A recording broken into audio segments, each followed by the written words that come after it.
Well, as we wait for the 2025 season to get here, there's a lot to cover in the next few days, weeks, because we have to count down the top 10 Blue Jays moving into 2025. And we're going to start with a hot button issue. Number 10, George Springer.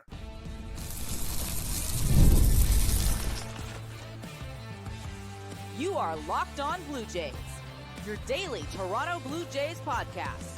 Part of the Locked On Podcast Network, your team every day.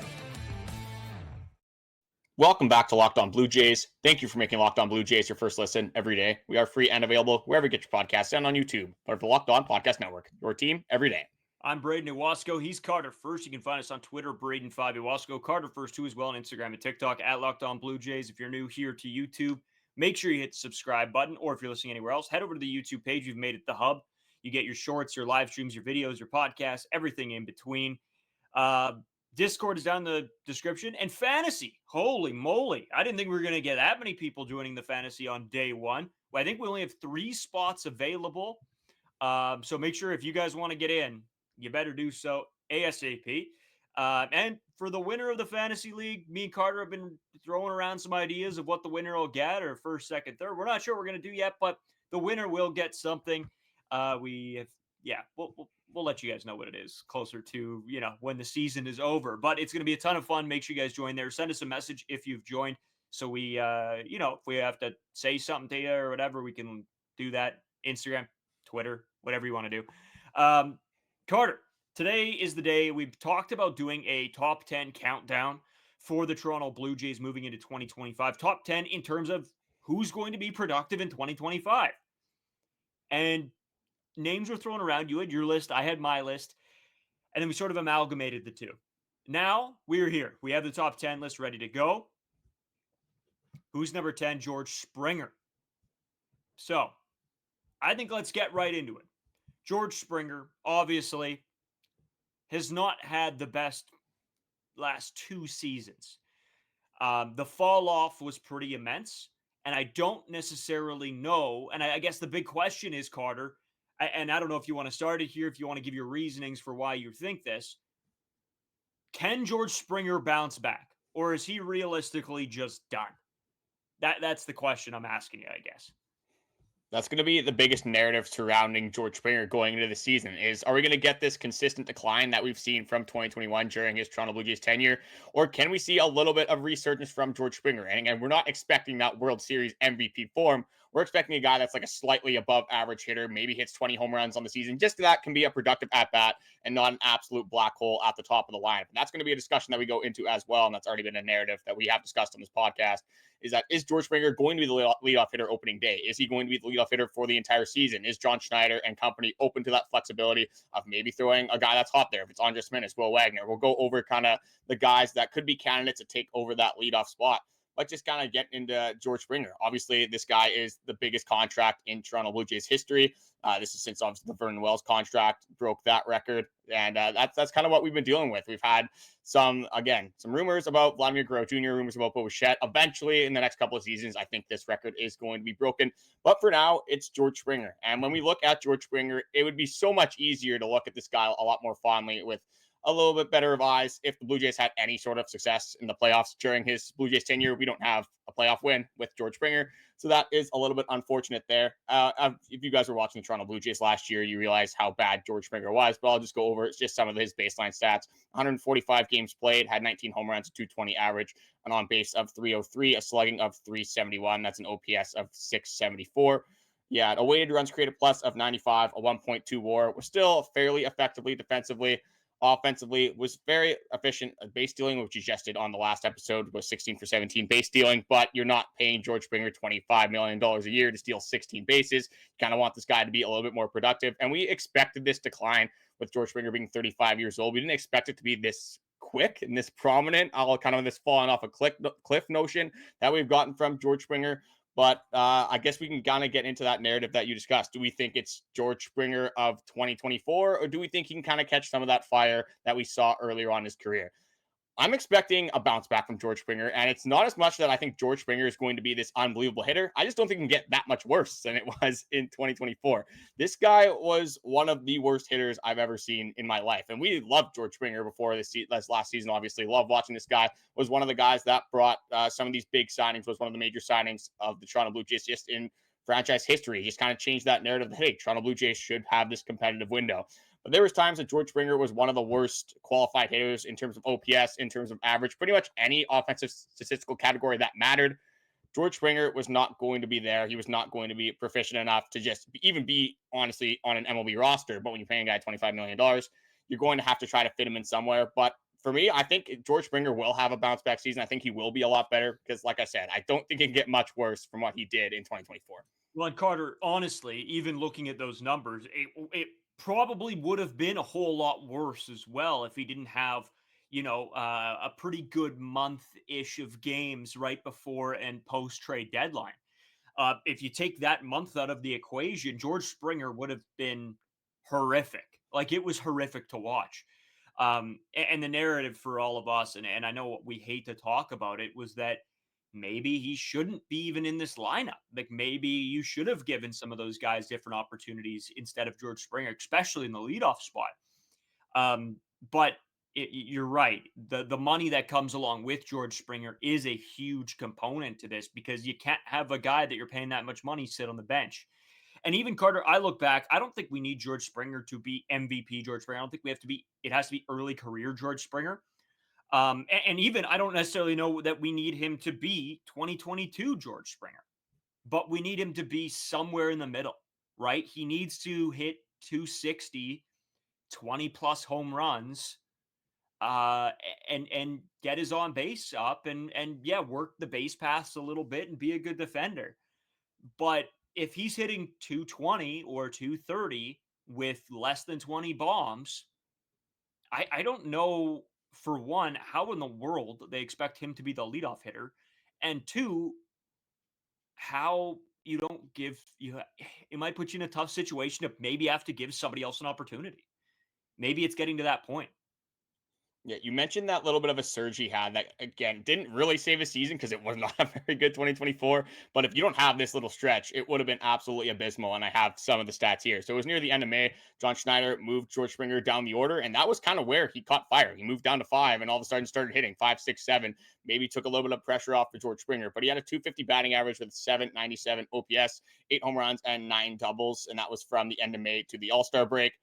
And then he responded to that with one of the worst stretches of a season, hitting 213 and a 661 OPS. So I just going over a little bit more of George Springer. I'll kind of, this won't be, positive talk about George Springer, but then we'll kind of move on from 2024. We'll move into the future because obviously we do not want to relive what the 2024 was. But obviously that's why the Blue Jays are in this situation. That's why we are talking about this right now. George Springer in the leadoff spot in 2024. I got stats on this as well. There's 101 games played, 407 plate appearances. He had 87 hits, 12 home runs, 33 RBIs. Your leadoff hitter, 33 RBIs. Not prominently known as an RBI spot for a leadoff guy, but when you have the most at-bats in your team, you got to expect more than 33 RBIs, 85 strikeouts to 41 walks, slash line of 214, 291 on base, 349 slugging percentage with an OPS of 640. Lowest batting average of his career, lowest slugging percentage, worst WAR of any season. That can continue on. First time being an under league average hitter, worst batting average in balls in play, worst home run percentage. The list goes on and on and on. Was not very good for George Springer. One of the reasons for that is because this guy was not hitting breaking balls whatsoever, had a -7 run value on sliders, only hitting them hard 23.3% of the time. Still was okay against fastballs at a 448 slugging percentage, and he hit them hard 49.6% of the time. But if George Springer wants to see this resurgence, not necessarily worried about his defensive front, was still a slightly above league average defender. Again, you kind of thought he was a little bit better defensively just because of all the flashy plays that you saw from George Springer, a lot of diving catches, which are obviously fun from an entertainment standpoint. But for George Springer, he's just got to be able to do a whole bunch of things better, obviously, but it all stems from hitting those breaking balls, whether it's a slider, curveball, changeups, you name it, off-speed pitches. He's got to be better at those, and he's got to be more productive, whether he's playing at the top of the lineup or whether he's playing in the 5, 6, 7 spot in the order. Yeah, and again, I don't want to make this an all negative episode, and It's just, and I think the other part of this that's sad is we're doing a top 10 Blue Jays list And this for is how we're leading. 2025, and we're starting with George Springer. That's an issue. But it's also in the back of your head that George Springer, even if he can capture a 255, 260 average and hit 20 plus bombs, that's probably you're looking at your 3 or 4 guys that are going to hit 20 plus home runs. And that helps your team out massively. For going off of a season where one person had 20 home runs or more. So, as we carry on, I guess, throughout this top 10, to some of you, it might seem crazy where we've put some guys. But if George Springer can be that piece, and that piece hitting maybe in the 5 spot, maybe that's a better position for him than the leadoff. Because maybe if he's going to hit 20, 25 home runs, which is realistically possible, I don't think that's out of the realm of possibility, but it's sort of what he's going to give to this team. And I don't know if that's possible anymore. I'm optimistic. I have to be, because if not, I don't know where they go. I don't know who goes there. Maybe Lo Perfito, but again, I just can't see them removing George Springer completely from this lineup. So again, I want to leave the negativity around George Springer. No, there's a reason he's in our top 10. We wanted to get the negative kind of out of the way in the first segment, leave the 2024 in the past, leave the kind of George Springer hate in the past. We're going to go into why we think he's going to be top 10. Obviously, we have him being better than he was last season, because if we would have 2024 George Springer in our top 10, this would be a horrific Blue Jays baseball team. So we're going to get in some more positive George Springer talk. We're going to get in some projections, what we think is going to happen from George Springer, where he's going to hit in the order, what effect he's going to have in the clubhouse, things of that attire. So we're going to get into all that coming up. Today's episode is sponsored by Wonderful Pistachios. Looking for a snack that's both delicious and nutritious? Crack into a good source of protein with Wonderful Pistachios. Wonderful Pistachios is one of the highest protein nuts. Each 1 ounce serving has 6 grams of protein, giving you over 10% of your daily value. Plus, they're packed with fiber and better for you unsaturated fats to help keep you feel fuller longer. It's a great snack to have. Obviously, great quick and go. I'm late fairly often, so I use Wonderful Pistachios all the time. Just I quickly open the cupboard, grab some snacks, and then I can be satiated throughout the day. Keep me mentally sharp and just keep my energy levels up, because if I'm going the whole day without eating, things aren't going to go that well. So Wonderful Pistachios has saved me time and time again. Another nice thing about Wonderful Pistachios is that they are a complete protein. They provide all 9 essential amino acids. Whether you're running between meetings or dropping off the kids, Wonderful Pistachios are the snack that works as hard as you do. Get snacking and get cracking with the snack that packs a protein punch. Visit wonderfulpistachios.com to learn more. That's wonderfulpistachios.com to learn more. Okay, now we've gotten the bad out of the way with George Springer. But why is he in our top 10? That's a question everybody's going to be asking, and I guarantee you a lot of you probably don't agree with us, which might be fair enough. But what I'd suggest is that you go take a look at the rest of the players on this team. And I think the upside of George Springer has to somewhat elevate him. I don't know another guy that's going to come in here and for sure hit 18 home runs, 19 home runs. I think, again, I expect George Springer to be somewhere in that 20 home run range, adding to the Anthony Santander, who will hit 20, Vlad will hit 20, and I'm expecting, again, we'll get into this later, but Bo Bichette to hit 20 as well. So if you have 4 guys within this lineup hitting 20-plus home runs, the success of this baseball team is going to go up. And George Springer, again, not that he's they wanted to use him in that leadoff role, and that's fine, but I think he much better suits a 4 or a 5 or 6 position in this lineup, where he has the opportunity when he does hit a home run to drive in runs. It will work out better. I know I'm yelling at the wall about this because I don't believe necessarily that George Springer won't lead off, which scares me a little bit, but I think he succeeds way higher moving down in this lineup than him being in that number 1 spot, Carter. Well, and we've kind of transitioned away from how meaningful George Springer is it to this lineup. During 2021, 2022, you can say 2023 as well. Maybe last year, you can say that, yeah. And up until this upcoming season, he was one of the driving forces on the offense. You needed this guy to produce, or your offense was not going to be that good. This season, you want strides from guys like Daulton Varsho. You want strides from Alejandro Kirk, Will Wagner. This front office is high on. I'm high on Aurelius Martinez. We'll see how that works out. Andrus Gimenez, another guy that they're hoping that can take another offensive step. George Springer is 35 years old. And again, you can still produce when you're 35. I'm not going to say this is what's going to happen, but Paul Goldschmidt had an MVP season when he was 35 years old. Is George Springer going to do that? I'm going to say right now, absolutely not. That's not going to happen from George Springer, but you don't need him to hit these 30 home runs. You don't need him to carry the offense. You just need this guy to be a supplementary piece to this Toronto Blue Jays batting order. Obviously, Bichette, Santander, Vladimir Guerrero Jr. are going to be the heavy hitters in this lineup.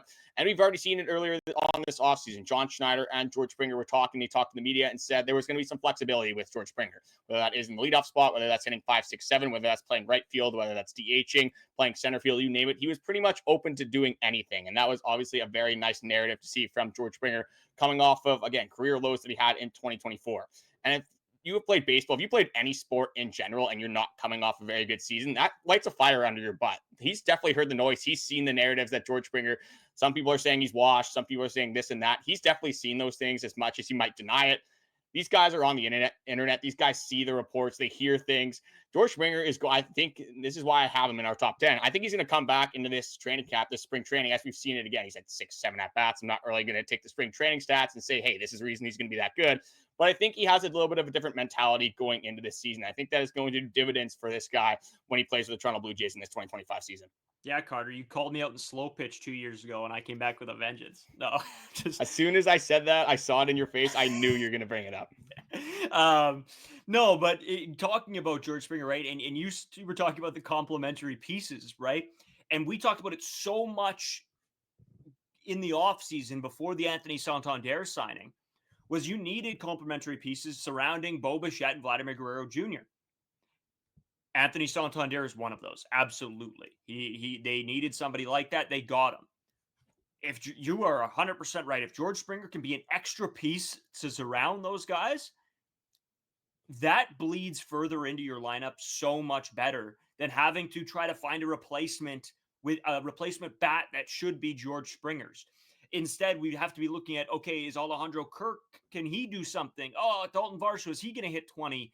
We need somebody else. But if George Springer can be that guy in that 5 or 6 hole, that's probably where I'd ideally want him, then I don't really have, and he's hitting 255 with 20 home runs. I'm not going to complain. I'm not looking for George Springer to go out and be the best player of all time. I'm not looking for him to be a top 3 hitter on this team. I'm not expecting him to be Anthony Santander. I think that is just, you would just be wrong. You'd be wrong to look for that, Carter. And I look back over some of the statistic that George Springer had, and his chase rate was not bad. His whiff rate was not great. You brought it up talking about the off-speed pitches and the breaking pitches, and you're right. That's an area that he struggled. But his strikeout percentage wasn't terrible. His walk percentage was pretty good. And it just came down to getting the bat on the ball. And for some reason, guys can lose that for a couple seasons. Sometimes that happens. You just get out of your rhythm. But right now, again, I think a piece of that is when you are the leadoff hitter, you are starting the game not seeing any pitches before that. And yes, of course, there's video and whatever else. But you go in and you're trying to time pitches and see pitches and draw out at bats so that the guys behind you can also see those pitches. And I think that hurts George Springer. Right? We talked about when he was moved down in the lineup, how he succeeded a little bit more because he was able to time up some breaking balls. He was able to time up the fastball, see what the sequencing was.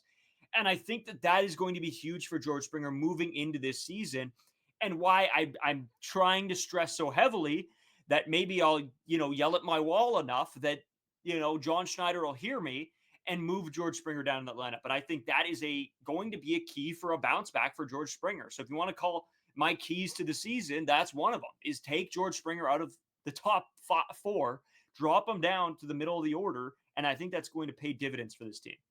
You talked about his strikeout rate. Now, I think obviously you don't want your players striking 30% of the time. I think that was actually one of the problems that George Springer had, is that he made too much contact in Yeah. 2024. Because you look at some of the stats here, you look at his average exit velocity in the 20th percentile, 87.5%. That's not necessarily going to play.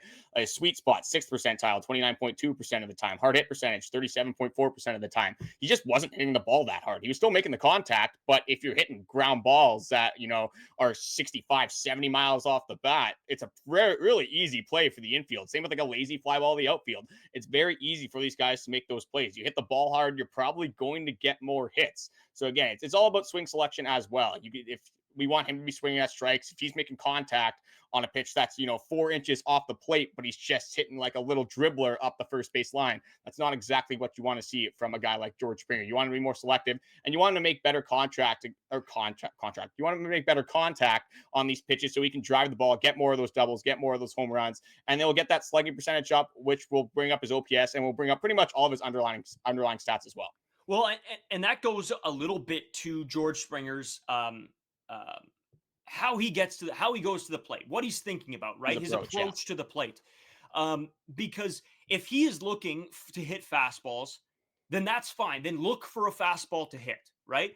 But if you're struggling and you're struggling on breaking pitches and you're still swinging at them, George Springer is a seasoned hitter. He knows what he's doing. He knows how to make contact.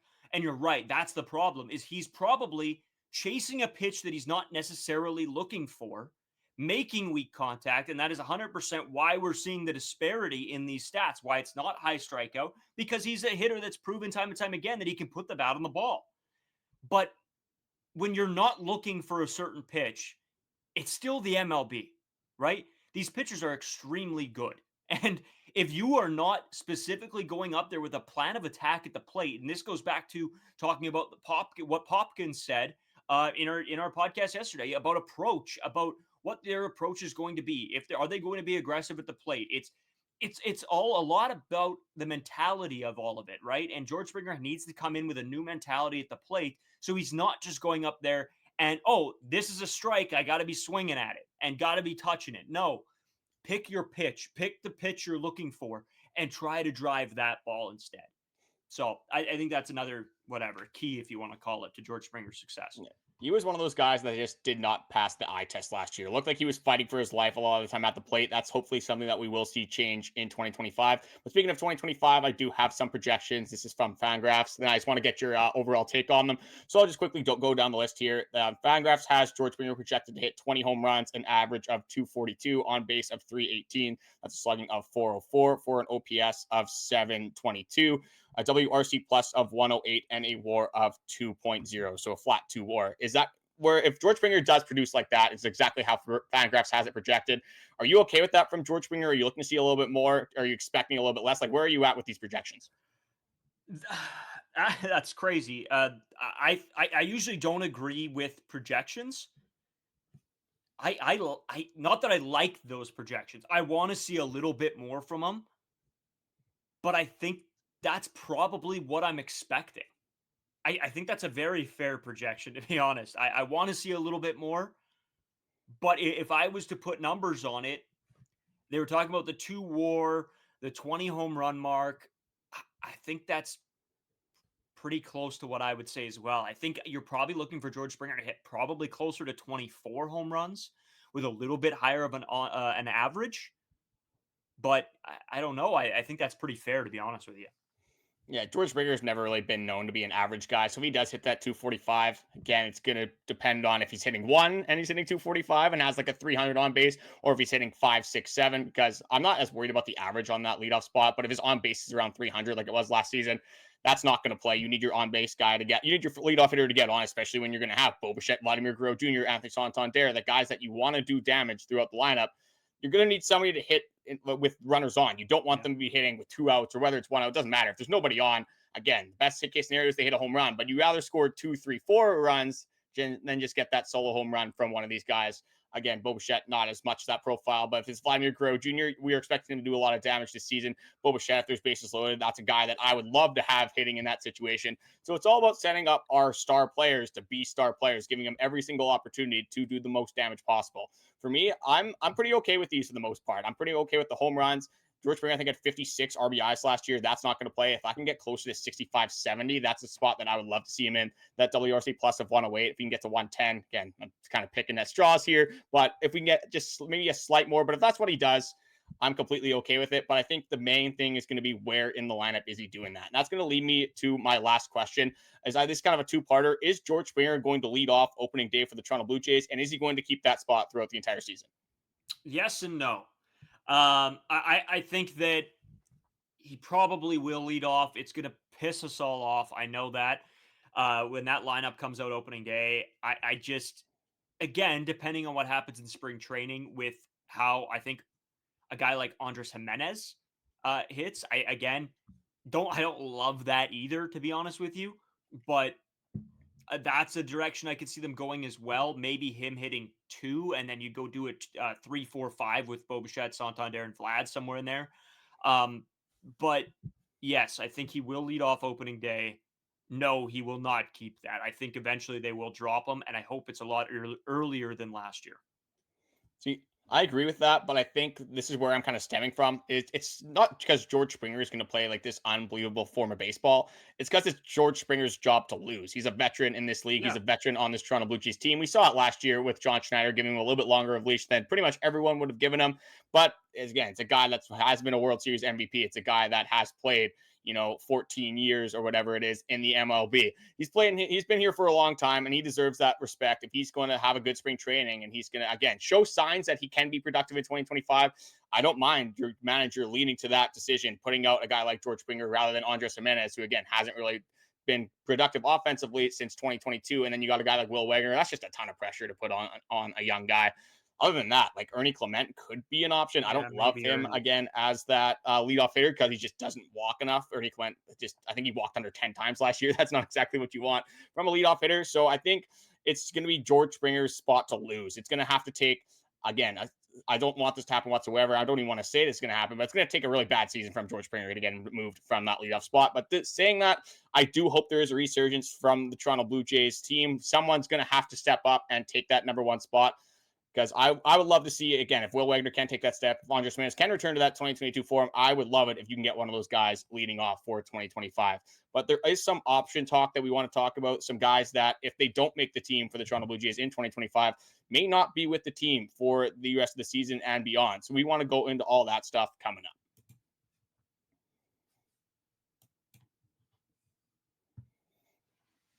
All right, you said it, Carter. There's some guys on this team that don't have options any longer.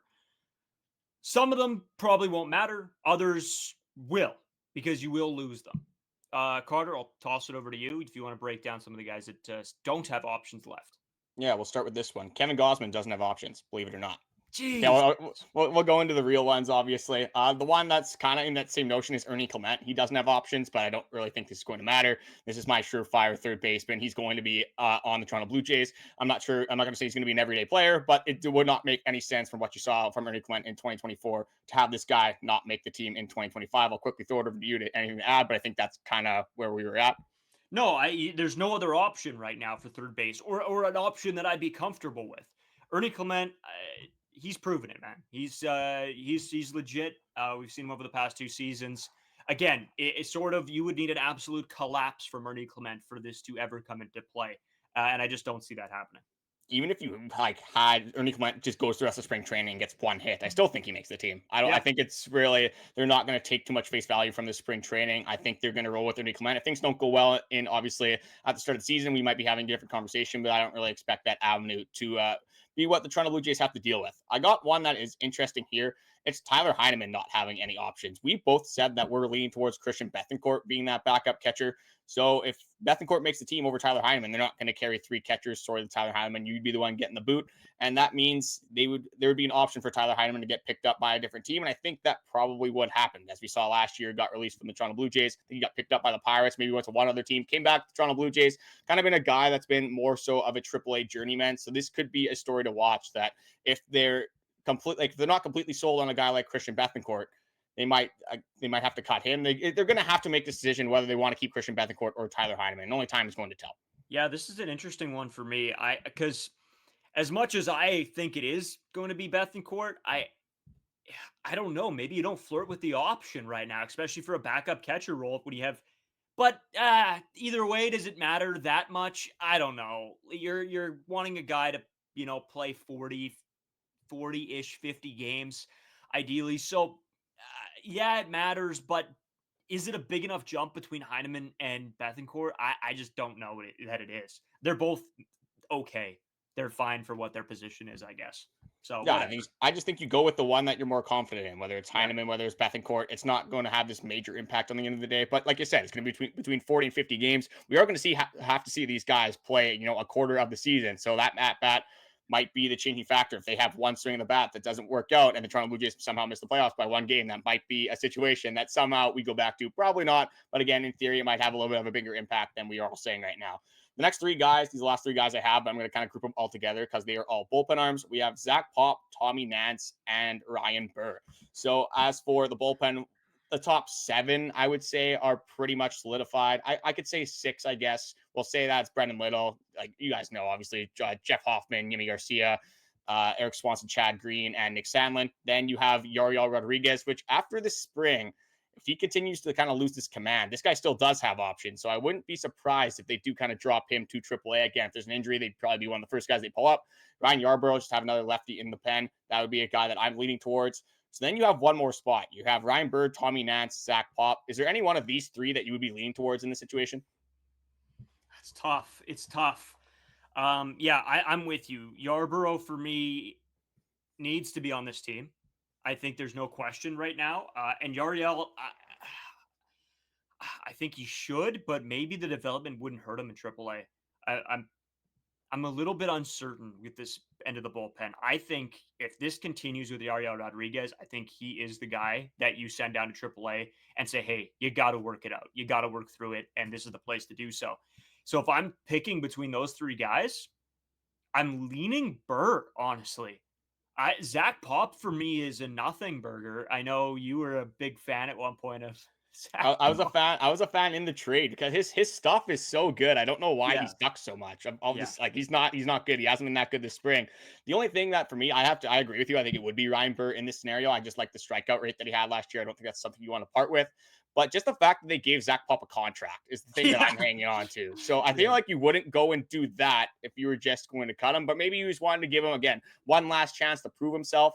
With that, Ryan Yarbrough and Yariel Rodriguez, these guys both have options. I think they're both better than the guys that we just talked about. But if you want to, again, unfortunately, the Toronto Blue Jays bullpen, the entire thing is not going to be healthy in 2025. You hope that there's minimized injuries, and there's not many, but there's probably going to be one. It's baseball, things happen. So if you want to have a little bit more flexibility within this bullpen, you would have a Ryan Burr or a Zach Pop or a Tommy Nance start. Then you have the option somebody gets injured, Ryan Yarbrough comes up, Yariel Rodriguez comes up. It would give them a little bit of a backup plan that Ross Hackett said he was going to abandon, but I think in this situation, it would be very smart for a bullpen. Yeah, no, I don't hate that at all. And I think, again, we're talking about the last two spots in a bullpen that otherwise I'm pretty happy with. And I know some people aren't. There's still questions around this bullpen. When you look at the guys in this bullpen, you have to understand how much better it is just by the few moves that were made. I'm really intrigued by Sandlin as well. I think he's going to be the if you want to call it diamond in the rough this season for the bullpen. I think it's him. I think he's gonna he's not gonna be unbelievable, but I think he's going to be what was a throw-in piece, end up being pretty decent for this squad and a good addition to this pen. Carter, in saying all that, fantasy league is open, 3 spots remaining, 20 guys, us 2 and 18 more. Do a little bit of homework. I suggest go listen to the Locked On MLB Fantasy or Baseball Fantasy. They do a great job. MLB Fantasy. I've been tuning into theirs every day because I am a little bit, I've never done a league this big. I need some depth pieces and options, and they're sort of giving me a good outlook. It's going to be interesting to see where some of the Blue Jays fall. I think that's one of the storylines we'll be watching in our league. We'll sort of give you guys updates a little bit too, so you can know which of all of you are doing well. And again, you got to get in quick. Only 3 spots left. Me and Carter are in opposite divisions. I think I'm in the AL. You're in the NL, I believe, because I'm the one that set it up. Yeah, I gave you the first choice. Obviously, again, doesn't matter in the grand At scheme all. of fantasy whatsoever. But yeah, go check out that's Locked On Fantasy Baseball if you want to get their takes, get some more inside information, maybe get the advantage on us as well. We tune in from time to time, but hey, if you guys are ride or die over there, any advantage helps, especially in fantasy. All it takes is one guy. You get one diamond in the rough that can elevate your team to be, whether it's being in the playoffs, whether it's getting a bye, you name it, could be that elevation you need in the championship to win the prize at the end of it all. Just wanted to end this off by saying thank you guys for watching. All the support recently has been much appreciated. Continuing on the grind, continuing to work towards that opening day that we're planning on going live for. Pretty sure I will be there. Hopefully Braden can be there as well. But I guess I'll throw it back to you. Just anything else to add just about, fantasy, the podcast, anything in general, maybe just stuff that's going on in your life, the burritos you were making today. I was making some good burritos. They're solid. But no, nothing crazy to add. All I want to say is we have a lot planned still for spring training. Just at the start of the season, we are trying to up the content like crazy this season. Obviously, we have a season under our belt doing the podcast. We want to get you guys all up to date stuff. So again, check out either our TikTok, our Instagram, our Twitters, the YouTube page, because we will do post-game breakdowns. We'll do like shorts versions of them, so they'll be a minute long. We'll give you guys the sort of the bullet points, and then you guys can tune into the podcast the next day, so you guys stay up to date on everything Blue Jays that we're going on in the game, the big storylines, everything like that. Make sure you guys hit that subscribe button so you don't miss a thing, because this is going to be a very, very interesting season. Again, like Carter said, always appreciate you guys listening, and we'll talk to you tomorrow.